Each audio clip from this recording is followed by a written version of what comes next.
منشا غلط نہ تھا میرا مقصد نہ تھا غلط، منشا غلط نہ تھا میرا مقصد نہ تھا غلط، سوچا گیا غلط مجھے سمجھا گیا غلط، میں تو سفیر عشق و محبت رہا مگر روکا گیا غلط مجھے ٹوکا گیا غلط، میں اوڑھ کے ردائے محبت فنا ہوا پھر بھی میرے وجود کو سمجھا گیا غلط، ہر بات آئینے کی طرح صاف تھی مگر ہر بات آئینے کی طرح صاف تھی مگر مفہوم اس کا پھر بھی نکالا گیا غلط۔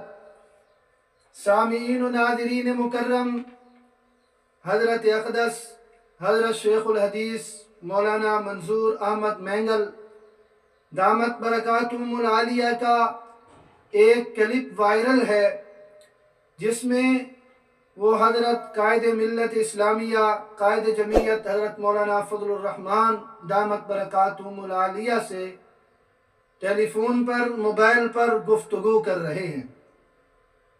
وہاں انہوں نے وزیر اعلیٰ بلوچستان جو کہ ایک معمولی وزیر اعلیٰ ہے، ان کے گھر میں محصور ہونے کو تشبیہ دی ہے عظیم صحابی رسول حضور انور صلی اللہ علیہ وسلم کے دور داماد مظلوم مدینہ سیدنا حضرت عثمان غنی رضی اللہ تعالی عنہ کے ساتھ۔ یہاں پر دو باتیں آپ ذہن نشین کر لیں۔ پہلی بات یہ ہے کہ نجی محفلوں کی گفتگو، نجی محافل کی باتیں سوشل میڈیا پر نشر کرتے ہوئے حد درجہ احتیاط سے کام لینا چاہیے۔ اور دوسری چیز یہ ہے کہ مقدسات کے حوالے سے خصوصاً صحابہ کرام رضوان اللہ تعالی علیہم اجمعین کے حوالے سے تشبیہ دیتے ہوئے بعض لوگ احتیاط نہیں کرتے، اور چونکہ ہر بندہ صاحب علم نہیں ہوتا کہ اسے یہ معلوم ہو کہ تشبیہ من کل الوجوہ نہیں ہے، لہذا یہ چیز بہت سے مسائل کا سبب بن سکتی ہے۔ اس حوالے سے بہت زیادہ احتیاط کی ضرورت ہے۔ اب آتے ہیں اس ٹیلی فونک گفتگو کی طرف جو حضرت اقدس شیخ الحدیث مولانا منظور احمد مینگل کی ہے۔ تو حضرت آپ کا علمی مقام اپنی جگہ، انبیاء کرام علیہ السلام کے علوم کے وارث ہونے کا امام اپنی جگہ، فن مناظرہ کا امام ہونا اپنی جگہ، آپ کی علمی اور دینی خدمات کو ہم ایک ہاتھ سے نہیں دونوں ہاتھوں سے سلام پیش کرتے ہیں، لیکن حضرت تشبیہ دینے میں آپ کی یہ غیر محتاط گفتگو ہے۔ آپ نے یہاں پر احتیاط سے کام نہیں لیا۔ تشبیہ دینا بہرحال سراسر غلط اور نامناسب بات اتنی سی ہے، حضور مان لیں کہ تشبیہ دینا غلط تھا، بس بات ختم۔ یہ کہنا کہ میں دفاع صحابہ میں دار الکفر تک گیا، دار الحرب تک گیا، میں ایران گیا، میں علم کلام جانتا ہوں، میں استعارات جانتا ہوں، میں تشبیہات جانتا ہوں، میں سیاق و سباق، میری گفتگو کو سیاق و سباق سے ہٹ کر جو ہے وہ پیش کیا گیا، میں ان کے علوم کا وارث ہوں۔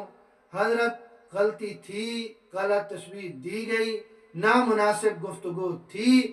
صحابہ کرام رضوان اللہ تعالی علیہ اجمعین کوئی شخصیات نہیں ہیں، وہ ہمارا ایمان ہے، وہ ہمارا دین ہے۔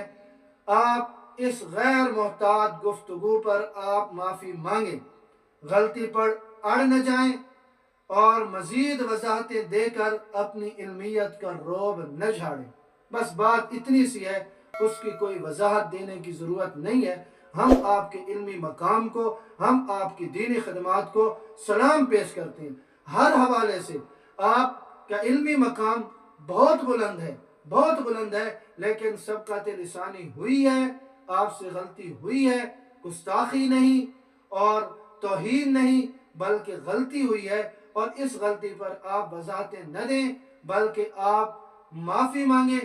جس نے بھی یہ کیا، غلط کیا، نجی محفل کی گفتگو کو اس نے سوشل میڈیا پہ ڈالا ہے اور اس نے بہت بڑی جو ہے وہ خیانت کی ہے، بہت بڑی خیانت کا مرتکب ہوا ہے، لیکن آپ کی گفتگو میں تسبیح دینا بھی غلط تھا، نامناسب بات تھی، غیر محتاط گفتگو تھی، سبقت لسانی ہوئی آپ سے، آپ اس پر جو ہے وہ معافی مانگیں، غلطی پر اڑ نہ جائیں۔ ہم آپ کو آپ کی دینی اور علمی خدمات کو پھر بھی جو ہے وہ سلام پیش کرتے ہیں، لیکن یہ آپ پر ایک قرض رہے گا، آپ پر یہ ادھار رہے گا۔